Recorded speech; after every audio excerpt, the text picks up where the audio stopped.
Praise the Lord. കഴിഞ്ഞ ഒരു episode നമുക്ക് ചെയ്യുവാൻ ഇടയായി തീർന്നു. കർത്താനദാസൻ പാസ്റ്റർ ബെഞ്ചമിൻ തോമസ് തൻ്റെ പിതാവും തൻ്റെ ഗ്രാൻഡ് ഫാദറും ചേകുറുവിലേക്ക് കടന്നു വന്ന് ദൈവം അവരെ നടത്തിയ വഴികളെക്കുറിച്ചും ഇപ്പോൾ തൻ്റെ കുടുംബത്തെക്കുറിച്ചും തൻ്റെ സഹോദരനെക്കുറിച്ചും ഒക്കെ പറയുവാൻ ഇടയായി തീർന്നു. എന്നാൽ വളരെ ശക്തന്മാരായി പ്രവർത്തിച്ച തൻ്റെ ഉപ്പന്മാരും പലരും കേരള മണ്ണിൽ ഉണ്ടായിരുന്നു. അവരുടെ പിൻതലമുറ വളരെ ശക്തമായ ദിവസങ്ങളിൽ ലോകത്തിൻ്റെ അമ്മയെ ഉണർവിനായി അവർ അനേക പ്രിയപ്പെട്ടവർ പ്രവർത്തിച്ചുകൊണ്ടിരിക്കുന്നു. എന്നാൽ അതിലേക്ക് നമ്മൾ കടക്കുന്നതിന് മുമ്പായിട്ട് തന്നെ വിയോജക മാർഗ സഭയിൽ നിന്നും പെന്തക്കോസ്തിലേക്ക് കടന്നു വന്ന പാസ്റ്റർ പി.ടി. മാത്യുവിൻ്റെ ജീവിതാനുഭവം, പ്രതികൂലങ്ങളുടെ നടുവിൽ എങ്ങനെ നിന്നു, ദൈവം എങ്ങനെ നടത്തി, തൻ്റെ അനുഭവത്തെക്കുറിച്ച് തൻ്റെ കൊച്ചുമകൻ ഇപ്പോൾ പാസ്റ്റർ ബെഞ്ചമിൻ തോമസ് പ്രേക്ഷകരിലൊക്കെ അത് അറിയിക്കുന്നതായിരിക്കും. ദൈവകൃപയിൽ ആശ്രയിച്ച എൻ്റെ ഗ്രാൻഡ് ഫാദറ് പൂവത്തൂർ വിയോജക സഭയുടെ പ്രവർത്തനങ്ങൾ എൻ്റെ നേതൃത്വം കൊടുത്തത് പൊടിമല മത്തായിച്ചൻ അല്ലെങ്കിൽ പാസ്റ്റർ പി.ടി. മാത്യു. അദ്ദേഹത്തിന് 4 പെൺമക്കളും 2 ആൺമക്കളുമാണ്.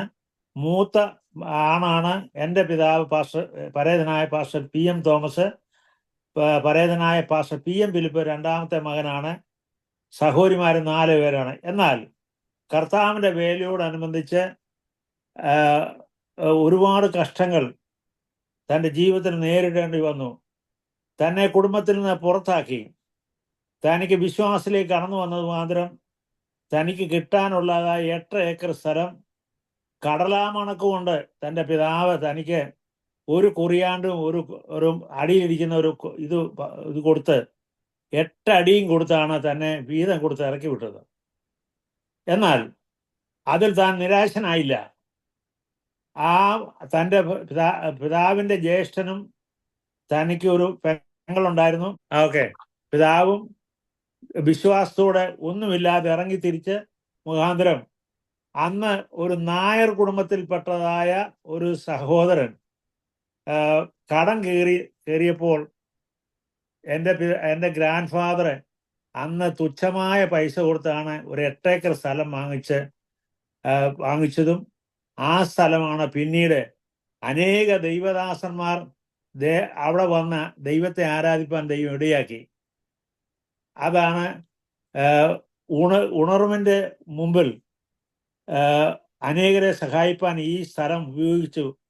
കുമ്പനാട്ട് നടന്ന ബൈബിൾ സ്കൂളിന് വേണ്ടി താൻ 1 ഏക്കർ സ്ഥലത്ത് കൃഷി ചെയ്ത് കൊടുത്തു. അത് അവർക്കാണ് അതിൻ്റെ അവകാശം. അങ്ങനെ അന്ന് ആ കാലയളവിലാണ് അയ്യാകുരുള സാറ് A.K. ജോൺ സാറ് വിശ്വാസത്തിലേക്ക് കടന്നു വരുവാനും അദ്ദേഹത്തിൻ്റെ മക്കളാണ് pastor P.J. Thomachan, P.J. Daniel, K. എബ്രഹാമിൻ്റെ രണ്ടാമത്തെ മകൻ ഉമ്മൻ എബ്രഹാമിൻ്റെ ഭാര്യ ലീലാമ്മ. ഇവര് അവരുടെ പിതാവിൻ്റെ മക്കളാണ്. അങ്ങനെ അവരെല്ലാം ഒന്നിച്ച് പ്രവർത്തിപ്പാനിടയായി. താനും പാസ്റ്റർ K. എബ്രഹാമും മെഴുവലിക്കാരൻ പാസ്റ്റർ ചെറിയാച്ചനും ഒന്നിച്ച് കുഴിക്കാലായിക്ക് പ്രാർത്ഥനയ്ക്ക് കടന്നു പോകുമ്പോൾ കടലാമണക്കൊണ്ട് 7 അടി കൊണ്ട് താൻ താഴെ വീണു. പരിശോധന പോയതാണ്. എന്നാൽ K. എബ്രഹാം സാറിന് അടി കിട്ടുന്നപ്പോൾ ആര്യപ്പള്ളിയിലെ അവറാച്ചൻ അത് കയറിയേറ്റുകൊണ്ട് സാറിന് അടി കിട്ടിയില്ല. എന്നാൽ ആ ദേശത്ത് കുഴിക്കാല, മെഴുവേലി, ആ പ്രദേശങ്ങളെല്ലാം ആ കാലത്ത് സുവിശേഷങ്ങൾ നടന്നുപോയാണ് ചെയ്തത്. ദൈവത്തിന് സ്തോത്രം. അങ്ങനെ രക്ഷിക്കപ്പെട്ടവരാണ് പക്ഷേ M.S. ശാമോലിൻ്റെ പിതാവ്. ഇപ്പം ന്യൂയോർക്കിൽ താമസിക്കുക M.S. ശാമോലിൻ്റെ പിതാവ്. ദൈവത്തിന് സ്തോത്രം. അങ്ങനെ ദേശം മുഴുവൻ ഈ പ്രവർത്തനത്തോടനുബന്ധിച്ച് അനേക കഷ്ടങ്ങളെ സഹായിച്ചു. പിതാവും പുത്തു തോമാച്ചനും ഒന്നിച്ച് പുല്ലാട്ട് ഒരു മാവും ആലും കൂടെ നിന്ന സമയത്ത് എൻ്റെ കീഴിൽ പരിശോധന ചെയ്യുമ്പോൾ അവിടുത്തെ ജാതികൾ അവരെ അടിക്കാൻ ചെന്നപ്പോൾ ഈ പുത്തു തോമാച്ചന് ഇച്ചിരി അഭ്യാസം അറിയാവുന്നതുകൊണ്ട് താൻ മേലോട്ട് അടി കൊള്ളും എന്നുള്ള നിശ്ചയമാണ് അവർക്ക്. അവർ മേലോട്ട് ചാടി കിട്ടിയ ഒരു കൊമ്പുമായിട്ട് താഴെ പോന്നു. അപ്പോൾ പറഞ്ഞു, പുല്ലാടായി വന്നാലും തെള്ളിയായി വന്നാലും കുറ്റിയിലെ തോമാച്ചനെ തൊടുന്ന ആരെന്ന് ചോദിച്ചു. അങ്ങനെയാണ് അതിനെ ആത്മാവ് മുക്ക് എന്നുള്ള പേരുണ്ടായത്. ഇതെല്ലാം ഇപ്പോഴും ആ സ്ഥലത്ത് ആ ആത്മാവ് മുക്ക് ആത്മാവുക്കെന്ന് അതിന് പേര്. ദൈവത്തിന് സ്തോത്രം. അങ്ങനെ ഓരോ സ്ഥലത്ത് ആ സമയകാലങ്ങളാണ് പാസ്റ്റർ TG ഉമ്മച്ചൻ ഈ ദൈവവചനം കേട്ട് കൃപയിലേക്ക് കടന്നു വന്ന് ഇവരോട് ചേർന്നത്. നിങ്ങൾക്ക് അറിയാമല്ലോ അദ്ദേഹത്തിന്റെ സൗണ്ട്. ദൈവത്തിന്റെ സ്തോത്രം. അങ്ങനെ ആ ആ പരസ്യങ്ങൾ മുഖാന്തരമാണ് മെഴുവേലി താമസിക്കുന്ന പാസ്റ്റർ PM ശാമോൽ ദൈവകൃപയിലേക്ക് കടന്നു വരാനിടയായി. അങ്ങനെ അതുപോലെ റാന്നിക്കാരൻ കുര്യൻ തോമസ് ദൈവകൃപയിൽ കടന്നു വരാനിടയായി. കറ്റോട്ട് നടന്നതായ പരസ്യോഗത്തിൽ കറ്റോട്ട് ഭാഗത്തുണ്ടായ പ്രയാസങ്ങളുടെ നടുവിൽ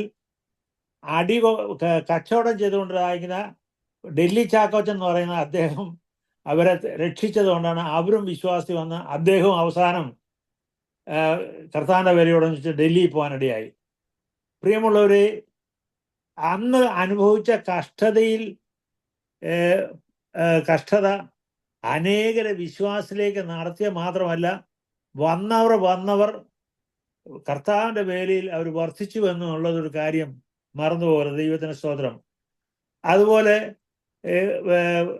അവർ നടന്നു പോകുന്നതായിരുന്നു. Pastor K. എബ്രഹാമും അവരെല്ലാം കൂടെ തിരുവനന്തപുരത്തേക്ക് നടന്നപ്പോൾ നടന്ന് ക്ഷീണിക്കുമ്പോൾ ആലിന്റെ ചുവട്ടിൽ ഇരിക്കും. അത് കഴിഞ്ഞ് കാളവണ്ടി കിട്ടുമ്പോൾ അവത്തെ കയറി അങ്ങനെയാണ് കൊട്ടാരക്കര ഭാഗത്തിൽ പോകാനും വേളൂർ പോകാനും. അങ്ങനെ ജോൺസൺ ദാനിയലിന്റെ പിതാവ് CK ദാനിയൽ ദൈവകൃപയിൽ കടന്നു വരാനിടയാക്കി. അവിടുന്ന് അവരെ നടന്ന് തിരുവനന്തപുരത്ത് എഴുതി. അന്ന് മർക്കോച്ചൻ അല്ലെങ്കിൽ കർത്താനദാസൻ മർക്കോച്ചൻ 17 മക്കളുണ്ടായിരുന്നു പുള്ളിക്ക്. അങ്ങനെ നന്ദൻകോട് പ്രവർത്തിക്കുന്ന സമയത്താണ് കർത്താനദാസൻ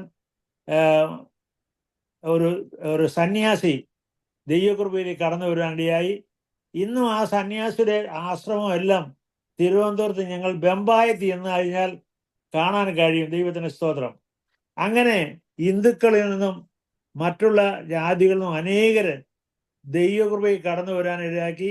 അങ്ങനെ 1935 ആയപ്പോഴത്തേന് തെക്കൻ തിരുവിതാംകൂർ മുഴുവൻ ദൈവിക വചനം കൊണ്ട് നിറയ്ക്കുകയും ഇത് അന്ന് പാസ്റ്റർ PM ശാമോല് ആന്ധ്രയിൽ പോയി പ്രവർത്തിച്ച മുഖാന്തരം രജിസ്ട്രാർ അല്ലെങ്കിൽ ഒരു വില്ലേജ് ഓഫീസറായിരുന്ന ഒരാൾ മുഖാന്തരം ഈ IPC എന്നുള്ള പ്രസ്ഥാനം രജിസ്റ്റർ ചെയ്യുവാനിടയായി തീർത്തു. അത് അങ്ങ് എക്സ്റ്റെൻഡ് ചെയ്തു പോവുകയാണ്. ദൈവത്തിന് സ്തോത്രം. പ്രിയമുള്ളവര്, കർത്താവിന്റെ നാമത്തിൽ ശിഷ്യന്മാർ പോയ സ്ഥലങ്ങളിലെല്ലാം ദൈവവചനം പ്രസംഗിച്ചു. അവരെന്തുടുക്കും എന്ത് കഴിക്കും എന്നുള്ളത് അവരെല്ലാം മറന്നെങ്കിലും ദൈവം അവരെ പോഷിപ്പിച്ചു. അവിടങ്ങളായി ദൈവം സഭകളെ എഴുന്നേൽപ്പിച്ചു. അങ്ങനെയാണ് ഈ സഭകൾ നോർത്ത് ഇന്ത്യയിൽ ഭാഗത്തേക്ക് കടന്നു പോകാൻ ഇടയായി തീർന്നത്. പ്രത്യേകാൽ ബാംഗ്ലൂർ പട്ടണത്തിൽ ആ നാളുകളാണ് 1950 അസംബ്ലി സ്കൂളിന്റെ ബദേൽ ബൈബിൾ സ്കൂൾ അവിടെ സ്റ്റാർട്ട് ചെയ്യാൻ സാധിച്ചത്. അതിൽ പഠിച്ചവരാണ് pastor Benjamin Varghese, pastor George Oommen, അതുപോലെ ആദ്യകാല ദൈവദാസന്മാരെല്ലാം 50, 51, 52, 53 വർഷങ്ങളിൽ ബാംഗ്ലൂർ SIBC പാസ്സാകാൻ എൻ്റെ ബ്രദറിലോ PS ഫിലിപ്പോസ് അവരെല്ലാം ആയത്. അങ്ങനെ വിദ്യാഭ്യാസത്തിലേക്ക് കടന്നു പോകാനാണ് pastor Kokku Sahib Mulakkara Bible school start ചെയ്തു. അതിനുശേഷം കുമ്മനാട്ട് സ്റ്റാർട്ട് ചെയ്തു. അതിനുശേഷം ആ പ്രവർത്തനം മല്ലപ്പള്ളി സ്റ്റാർട്ട് ചെയ്തു. അതുപോലെയാണ് ബൈബിൾ സ്കൂൾ വടബാദൂർ സ്റ്റാർട്ട് ചെയ്തു. പാസ്റ്റർ KM ജോസഫ് മുഖാന്തരം പെരുമ്പാവൂർ സ്റ്റാർട്ട് ചെയ്തു. അങ്ങനെ ദൈവവചനം കേട്ട് രക്ഷിക്കപ്പെട്ടു മുമ്പോട്ട് വന്നായ ദൈവദാസന്മാർ മുഖാന്തരം അവിടെ ഇവിടങ്ങളായി പഴയ കാലത്ത് പ്രവാചക ശിഷ്യന്മാരെ വളർത്തിയതുപോലെ ബൈബിൾ സ്കൂൾ മുഖാന്തരം അനേകരെ ദൈവവചനം പഠിപ്പിച്ച് അങ്ങനെ അനേകരെ കർത്താവിന്റെ വേലയിൽ എൻ്റെ പിതാവും മെഴുവേലി പാസ്റ്റർ KC ചെറിയാനും ഉൾപ്പെടെ വടക്കോട്ട് യാത്ര ചെയ്ത് ഷൊർണൂര്, കോഴിക്കോട്, അതുപോലെ മംഗലാപുരം വരെ അവർ പോയി. കൊടക് എന്ന് പറഞ്ഞ സ്ഥലത്ത് വരെ കാൽനടയായി പോയിയാണ് സുവിശേഷം അറിയിക്കുകയും യാത്രയിൽ അനേക തല്ലുകൊള്ളുകയും ഒക്കെ ചെയ്തു. അങ്ങനെ സൗഖ്യമില്ലാതെ കോഴിക്കോട്ട് നമ്മുടെ നിർമ്മല പീറ്റേഴ്സിന്റെ ഗ്രാൻഡ് ഫാദർ അവര് വിശ്വാസത്തിൽ കടന്നു വരുവാനും കോഴിക്കോട്ട് വേല ആരംഭിക്കുവാൻ ദൈവം ഇടയാക്കി. പ്രിയമുള്ളവരെ, അവരുടെ അധ്വാനം ഒരിക്കലും വെറുതാവായില്ല. കർത്താവിന്റെ വേലയിൽ അവർ വർദ്ധിച്ചു വന്ന മുഖാന്തരം ജാതികളായിരുന്ന അനേകര് ദൈവകൃപയിൽ കടന്നു വരാനിടയായി തീർന്നു. ആ കാലയളവിലാണ് കർത്താനദാസൻ പൗലോസ് തുടിയൻ, ഈവീസ് വർഗീസ്, ഇവരൊക്കെ ഇവർക്ക് നല്ല പാട്ടുകാരാണ്. ദൈവത്തിന് സ്തോത്രം. വർഷങ്ങൾക്ക് ശേഷം എനിക്കും പൗലോസ് തുടിയനെ കാണാനും അദ്ദേഹത്തിന്റെ ഭവനത്തിൽ പോയി പാടുവാനും ആഹാരം കഴിപ്പാനും ഒക്കെ ദൈവം ഇടയാക്കി.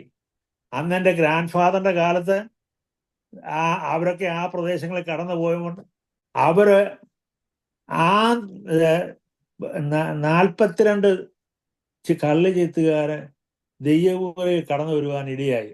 അവരാണ് പിന്നെ മലബാറിന്റെ 4 ഭാഗങ്ങളായിട്ട് തീർന്ന്. ഞാൻ പിന്നീട് അവരുടെ പേരുകൾ പറയാം. ഇപ്പോഴെല്ലാം എല്ലാം ഞാൻ ലിസ്റ്റ് ഔട്ട് ചെയ്തതിന് ശേഷം പിന്നീട് അവരെ കുറിച്ച് പറയാം. എന്നാൽ അവർ തിരിച്ചു വന്നതിന് ശേഷം കുന്നംകുളത്ത് മാത്യു സന്യാസി എന്ന് പറഞ്ഞ ഒരു വ്യക്തി ഇവരെ എതിരിട്ട് തെക്കൻ വന്നു, തെക്കനെ വിശ്വസിക്കരുതെന്ന് പറഞ്ഞ് താൻ ഇവർക്ക് അഗനസ്റ്റായിട്ട് പറഞ്ഞ് അങ്ങനെ ഇവർ ശക്തമായ ആത്മനിറവിൽ സംസാരിച്ച് കുന്നംകുളത്തൊരു സഭ ഉടലെടുക്കുവാനും CS മാത്യൂസ് എന്ന് പറഞ്ഞ മാത്യൂസ് സന്യാസി അവിടുത്തെ വേല ഏറ്റവും ചെയ്യാൻ സാധിച്ചു. അതിനുശേഷം അവർ ഒറ്റപ്പാലത്ത് വന്നു. ഒറ്റപ്പാലത്തൊരു സങ്കേതം ഉണ്ടാകാനിടയായി. അങ്ങനെ അവർ പോയ സ്ഥാനങ്ങളെല്ലാം ദൈവം പ്രവർത്തിച്ചു, അനേകരെ ദൈവം എഴുന്നേൽപ്പിച്ചു. അതുകൊണ്ട് അതിനായി ദൈവത്തെ സ്തുതിക്കുന്നു. പ്രിയമുള്ളവരെ, നമ്മൾ ദൈവം തന്നിരിക്കുന്നതായ വചനം, ആ വെളിച്ചം ലോകത്തിൽ പറയുവാനാണ് ദൈവം നമ്മെ ഏൽപ്പിച്ചത്. അത് മടി കൂടാതെ ഞാൻ പലപ്പോഴും എൻ്റെ ജീവിതത്തിൽ എൻ്റെ കുടുംബത്തെ നോക്കുവാൻ പലപ്പോഴും കഴിഞ്ഞില്ല എങ്കിലും ദൈവം അവരെ സഹായിച്ചു.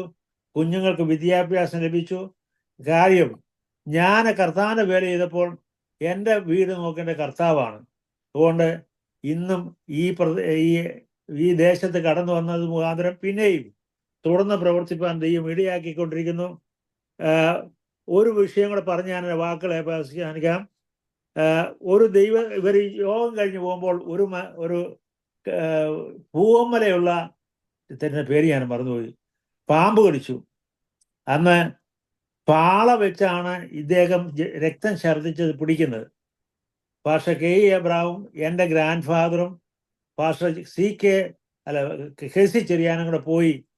അപ്പം ആശുപത്രി കൊണ്ടുപോകാൻ ഓരോ കൂടെ നിൽക്കുമ്പോൾ ഇവരിപ്പം സൗഖ്യമാക്കുന്ന കാണട്ടെ എന്ന് പറഞ്ഞ് നോക്കിയെന്നവരെ മുമ്പിൽ അവർ പ്രാർത്ഥിച്ചു. അത്ഭുതകരമായി ദൈവം അദ്ദേഹത്തെ വിടുവിച്ചു. അദ്ദേഹം 97 വയസ്സുള്ളവനായിട്ടാണ് മരിച്ചത്. പ്രിയമുള്ളവരെ, അത്ഭുതങ്ങളുടെ ദൈവമാണ്. ദൈവത്തിന് സ്തോത്രം. പാമ്പ് കടിച്ചവര്, പട്ടി കടിച്ചവര്, ഇങ്ങനെയുള്ള ഓരോരുത്തരും വിഷയത്തിൽ മുമ്പിൽ വന്ന് ഏതെങ്കിലും ഒരു രോഗിയാണെങ്കിൽ ആ ഭവനത്തിൽ ആ രോഗി എഴുന്നേൽക്കുന്നിടം വരെ ആ വീട്ടിൽ അവർ ഉപവസിച്ചും പ്രാർത്ഥിച്ചും ആ വിടുതൽ പ്രാപിച്ചു. അവരുടെ സ്നേഹം അനേകർ കണ്ടാണ് ദൈവകൃപയിലേക്ക് കടന്നു വരാണ്ടിയാക്കിയത്. ഈ പ്രായമായ ഇവരൊക്കെ പലപ്പോഴും പെരകൊട്ടിയും കിളയ്ക്കാൻ വയ്യാത്ത കിളച്ചും കപ്പയിട്ടും അങ്ങനെ അവരെ സഹായിച്ച മുഖാന്തരം ഒരു സ്നേഹത്തിൻ്റെ വലിയ വ്യാപാരം ദേശത്തുണ്ടാകുവാൻ ഒരു ദിവസം ഒരു ദൈവദാസൻ എൻ്റെ കപ്പയെ മുഴുവൻ എലി കൊണ്ടുവന്നു. അപ്പോൾ ഒരു ദൈവദാസനോട് പറഞ്ഞു, ഇതെന്താ? അദ്ദേഹത്തിൻ്റെ അയ്യം മുഴുവൻ ചുറ്റും നടന്ന് പ്രാർത്ഥിച്ചു. പിന്നീട് ഒരു എലി പോലും ആ കപ്പ നശിപ്പിക്കാൻ കയറിയില്ല. എന്നാൽ പലരും പറഞ്ഞു, നിങ്ങളുടെ കപ്പ മാത്രമേ നിൽക്കുന്നുള്ളല്ലോ, ഞങ്ങളുടെ കപ്പ എല്ലാം എലി കൊണ്ടുവന്നല്ലോ. ദൈവത്തിന് സ്തോത്രം. അന്ന് പാടിയതാണ്, പെന്തിക്കോസിൽ ചേരണം, കപ്പയും മീനും തിന്നണം എന്ന് പറഞ്ഞ് കൊട്ടിച്ചവരാണ് ഇന്ന് ആ പാതയിലേക്ക് അനേകർ കടന്നു വരുവാനിടയാക്കി. ദൈവത്തിന് സ്തോത്രം. അതുകൊണ്ടാണ്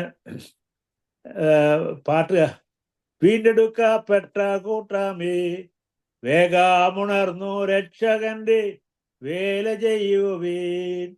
അന്ത്യകാലം വന്നടുത്ത് പെന്തക്കോസിൻ വേലയാണ്.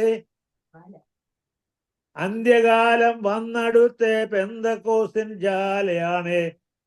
ചന്തമോടെ വേല ചെയ്തു സ്വന്തം നാട്ടിൽ പോയിടാമേ. വീണ്ടെടുക്കപ്പെട്ട കൂട്ടാമേ, വേഗമുണർന്നു രക്ഷകന്റെ വേല ചെയ്യുവീ. ഇവർ അനേക ദൈവദാസന്മാർ ഉപവസിക്കുകയും പ്രാർത്ഥിക്കുകയും ചെയ്ത മുഖാന്തരം അനേക ജീവിക്കുന്ന പാട്ടുകൾ ഉണ്ടാകുവാൻ ഇടയായി തീർന്നു. ദൈവത്തിന് സ്തോത്രം. ഇത് പറഞ്ഞുകൊണ്ട് ഞാൻ എൻ്റെ വാക്കുകളെ ചുരുക്കുന്നു. ഇനി അടുത്ത എപ്പിസോഡിൽ ബാക്കിയുള്ള പേരും സഹിതം ഞാനിതിനെ തുടർന്നായിരിക്കും. സർവശക്തനായ ദൈവം നമ്മെ സഹായിക്കുമാറാകട്ടെ. ആമേൻ. Thank you pastor. ദൈവം ധാരാളമായി അനുഗ്രഹിക്കട്ടെ. ആമേൻ.